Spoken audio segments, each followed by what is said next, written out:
प्यारे बच्चों, आज हम हिंदी कक्षा में निबंध महंगाई की समस्या को आगे करेंगे। प्रशासन में ढील। सामान्यतः प्रशासन के स्वरूप पर ही देश की अर्थव्यवस्था निर्भर करती है। यदि प्रशासन ढीला पड़ जाता है तो मूल्य बढ़ते ही चले जाते हैं, क्योंकि कमजोर प्रशासन व्यापारी वर्ग पर नियंत्रण नहीं रख पाता और मूल्य वृद्धि बेलगाम जारी रहती है। बेलगाम की कोई सीमा नहीं होती, बढ़ती ही जाती है।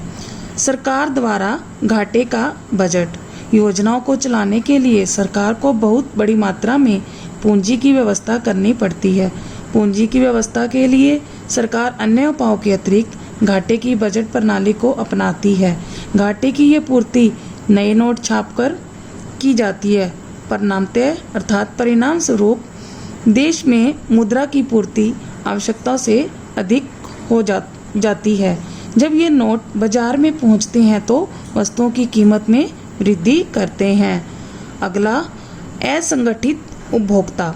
वस्तुओं का उपभोक्ता प्राय असंगठित रहता है, जबकि व्यापारी संगठन बनाकर वस्तुओं के मूल्य निर्धारित करते रहते हैं। इससे उपभोक्ताओं को मूल्य वृद्धि से राहत नहीं मिलती।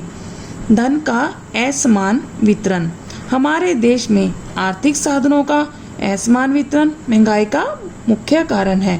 जिसके पास पर्याप्त धन है वे लोग अधिक पैसा देकर साधनों और सेवाओं को खरीद लेते हैं। व्यापारी धनवानों की इस प्रवृत्ति का लाभ उठाते हैं और महंगाई बढ़ती जाती है। ये हमने सब महंगाई क्यों बढ़ती है के कारण पढ़े। अब आगे हम महंगाई को दूर करने के लिए सुझाव करेंगे।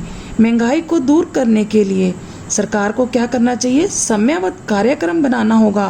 किसानों को सस्ते कीमत पर खाद, बीज, कृषि उपकरण उपलब्ध कराने होंगे ताकि कृषि उत्पादन की कीमतें कम हो सकें।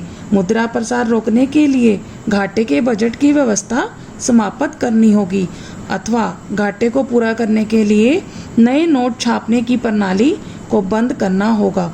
जनसंख्या वृद्धि को नियंत्रण करना होगा ताकि वस्तुओं के बंटवारा समान रूप से हो सके। सहकारी वितरण संस्थाएं इस दिशा में महत्वपूर्ण भूमिका निभा सकती हैं।